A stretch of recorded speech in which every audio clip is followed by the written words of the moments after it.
Think about a mountain standing at the edge of the world. On some days, the sun shines brilliantly upon its peaks, bathing it in gold. On other days, thick gray clouds wrap around it, hiding its summit from the world. Sometimes, the wind screams against its cliffs, and at other times, the silence is absolute. But notice this: through the sun, the storm, and the fog, the mountain does not move. It does not feel better when the sun is out, nor does it feel worthless when the clouds hide its face. It simply is. Most of us live our lives as the opposite of that mountain. We are like the grass at its base, leaning wherever the wind of public opinion blows, shivering the moment the sun of validation disappears. We have traded our inner authority for the fragile, shifting weather of external approval. Life, at its very core, is a journey of discovering your bedrock, the parts of you that are permanent and unshakable. If you cannot understand the mechanics of your own self-worth, your life becomes a series of exhausting performances. You find yourself trapped in social survival mode, a state where your brain treats a dislike or a critical comment as a threat to your very existence. We feel like if we aren't seen or validated, we will disappear. We check our phones for notifications like a starving man looking for crumbs. But are we actually building confidence, or are we just becoming more addicted to the weather? Let me ask you a question. When a jeweler is testing a diamond, do they ask the crowd for their opinion? No. They use a lapis and a stone. They look at the internal ROI, the clarity, the cut, and the carats. The value of the diamond is intrinsic. It doesn't change whether it's sitting in a velvet box or buried in the mud. In our modern world, we've been told that our value is extrinsic, that it depends on our reach, our likes, and our reputation.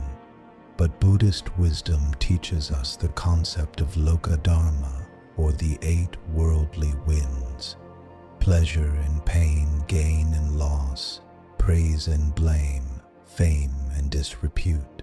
These winds are constantly blowing. If you build your house on the weather of praise, it will inevitably be blown down by the wind of blame. To be unshakable, you must build your house on the bedrock of character.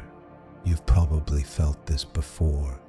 You walk into a social setting, and your inner weather immediately starts to change based on the expressions of the people in the room. If they smile, you feel sunny.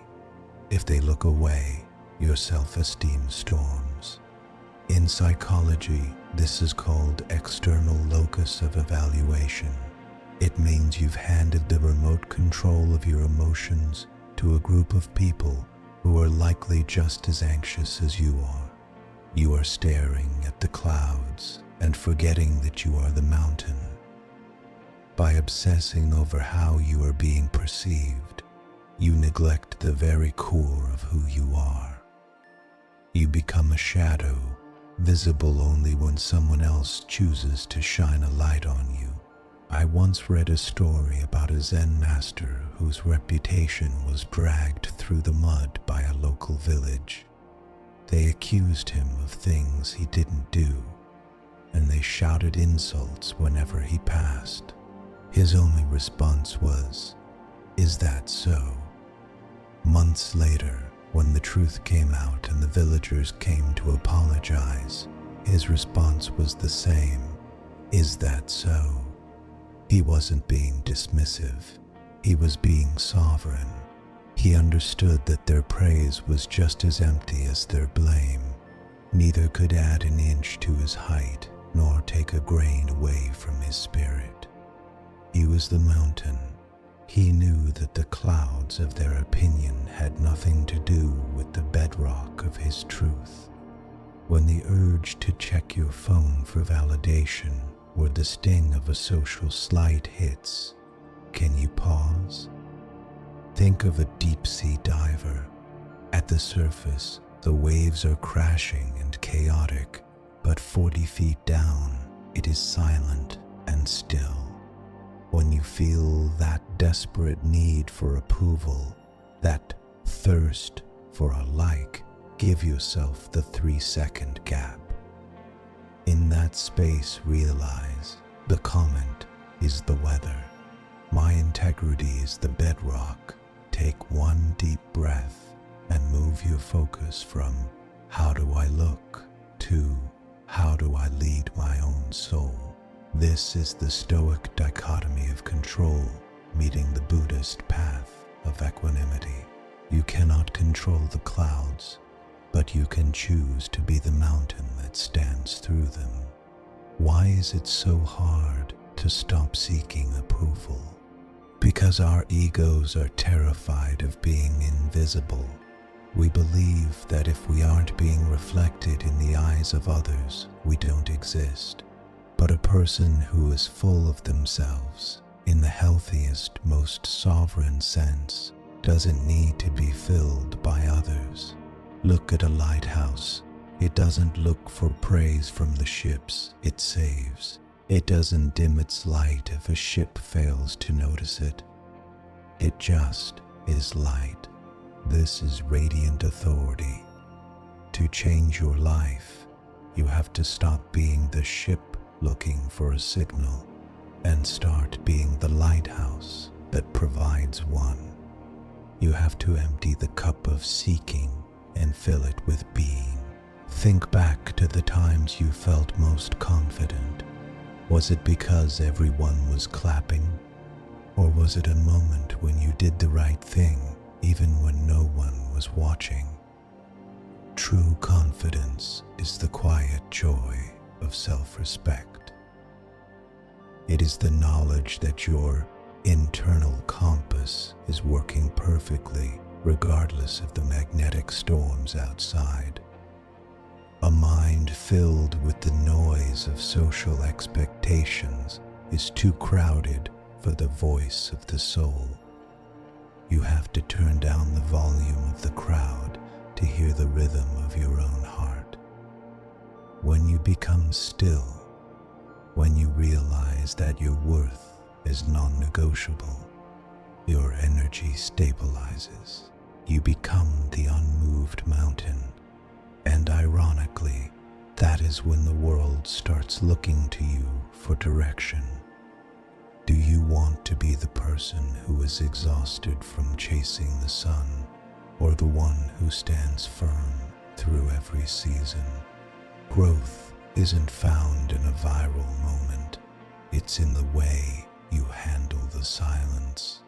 Next time you feel the panic of being ignored, feel the weight of your own presence. The mountain doesn't ask for permission to take up space. Neither should you. Next time someone tries to cloud your day with a judgment, look at the sky. The clouds are moving, but the blue space behind them is infinite and untouched.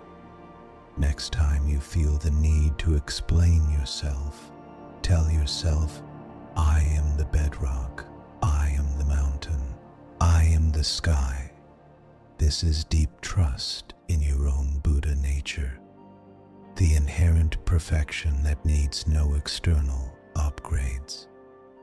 When you live this way, your shoulders relax, your gaze becomes steady, your life becomes a source of stability for others who are still lost in the storm. You start to enjoy your own company. You stop living for a future where you are finally famous or loved, and you start living as the person who is already whole. We aren't here to be leaves in the wind. We are here to be mountains in the sky. If life is a storm, don't be the one who tries to hide from the rain. Be the one who stands so tall that the rain simply washes you clean. Both the mountain and the grass experience the weather, but only the mountain remains. When the storm is over, may you find the courage to be still. The sun will shine again and the clouds will pass, but your worth is bedrock, and it isn't going anywhere.